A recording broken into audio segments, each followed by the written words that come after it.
Because if you understand what I'm going to share with you next, this is such an important point. Because I think a lot of people lose the posture. They lose posture in showing the plan because somehow they feel they don't have something to offer to that person. Oh, they were tight financially and I didn't think I had anything, or they were already doing real good, so I didn't think I had anything to offer. Well, let's look at this. Since you've been on the team, this is a pretty good cross-section of the team. Since you've been on the team, have you asked any better questions on the spiritual side? Things like, who am I? What's my purpose? Where am I going? Has anybody asked better questions since you've been part of the team?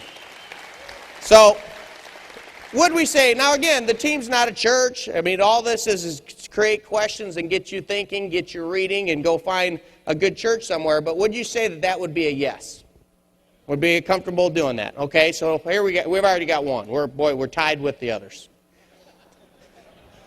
Socially, everybody in this room, because you signed an application, came to this meeting, you have an opportunity to go hang out at a multimillionaire's house on August 23rd for a full day of fun with some of the most fun-loving. I mean, this team is a great. I mean, this has been a fun day, hasn't it? This has been fun. I mean, we're learning great stuff. This is us at work. I mean, this is full bore. We're working hard here. Can you imagine when we're at play? I mean, it's going to be a good time. I mean, we've had paintball. I mean, we do so many great things socially. It's a great time. I love the association with the team. So since you've been part of the team, would you say that you have more meaningful relationships where people love, serve, and sacrifice for one another? Would you say we could put a yes in that? So let's put a yes there. Politically, all of us as human beings, we're political in the sense that we got to have some structure. How do we make decisions? Would you say that since you've been part of the team, that you realize that you have an opportunity totally based on your performance to climb as far or as not far, whatever you want to do? We're going to love you where you're at. If you never want to go past star 100, star 1,000, if that's what you want. If you want to set up a couple customers, that's it. Fantastic. It's whatever you want, because what we want is for you to be happy. We want you to get, when you come into the team, we want to figure out what it is you want and make sure that we help you get that. Would you say politically that you're in an environment where you can grow to as far as you want to go based upon your own dreams and goals, right? So, we put a yes there. Mentally, here's some questions I'd ask mentally. Am I challenged mentally? Am I engaged in a meaningful way? Am I growing and changing? Do I think and examine myself? Do I learn from others that are growing and changing? Do I read and listen daily? How many people, since you've been involved with the team, mentally are growing and changing more than you did before you were part of the team? Okay? All right. So we've gone through 4 areas, and you are 4 for 4. Now let's go to economic. And this is the big one. Because I am so sick and tired of allowing other people who are not part of the team to define our team. Here's what they do. Let me show the illogic of what they do. They'll go take people like Chris Brady or Tim Marks and say, Chris Brady and Tim Marks, they're black diamonds. Why, they're making over $1 million a year. They're just materialistic. They're materialistic. Economic, all they care about is economics. They just care about their money. They're all over there being happy with all that money in those nice places. Tim's got that awesome house down in Florida, and I don't. You know, that type of attitude. I don't like him because he has something I don't have. Even though they could have the same thing if they were willing to do the same work. They'll criticize this side for being materialistic. All they care about is money. But then they turn around and say, well, Tim's and Chris and Orrin or whatever, they're bad people because not everybody on their team's rich like they are. I'm like, you can't have both sides of the argument here. On one side, they say if you make money, you're bad because you make money. On the other side, it's a bad business because not everybody's making money. Are you following this?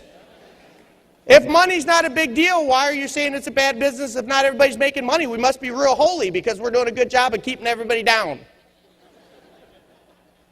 The truth of the matter is neither one's right. If the guys over here, if all they cared about money, they wouldn't have never made the money. What happened is they fell in love with the process of serving, making a difference, mentally growing, spiritually growing, all the other things, and the economic happens when you get the other areas right. That's the truth. And the truth on this side is just because you're not a millionaire yet doesn't mean you're not successful. When you get started, if you go through and look at this, I'm going to put a no here. I'm going to say that, man, I've been in it for a year and I'm barely breaking even. Oh, you know what? I'm going to say you're not breaking even. Man, I'm investing in my training and I'm using the products and I'm not even breaking even. Financially, I'm not ahead from where I was before. Well, let's look at the whole package. Because if you only define your business in economics, you're only defining you as 20% human. Because there's 5 areas you need to look at. If you would look at this person, let me take out conventional business owner. Let's just compare the job with your Monavie team. In your job, before no, now yes, success. In social, before no, now yes, success. In political, before no, now yes, success. In mental, before no, now yes, success. Economic, yes, I'm making money, no, I'm not. It's not that you're a failure yet, you're just not successful yet. You're in the process. We have a 2 to 5 year plan. You've been in for a year. You've been in for 2 years. Even if you've been in 5 years, if that's not successful, sometimes maybe they weren't trying to be successful in that area. And now let me give you an example. There's a person in the audience here that's probably worth around $20-some million. They are retirement age, owned a big company, sold the company, have a lot of money. Financially, they don't need to be in this business. Yet they love this business. They show up to everything. Had surgery, came down to the major function, called just to make sure that he wouldn't be an inconvenience after surgery, but couldn't stand the thought of missing Louisville. Why did he do that? Because he's been in a couple years and he's really not making that much money. He must be a failure.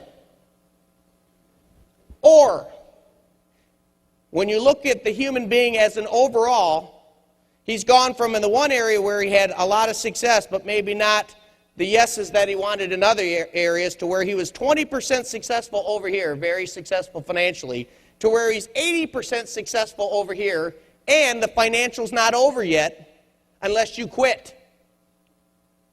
If someone would say that 20% complete is success and that 80% complete is failure, I'm confused.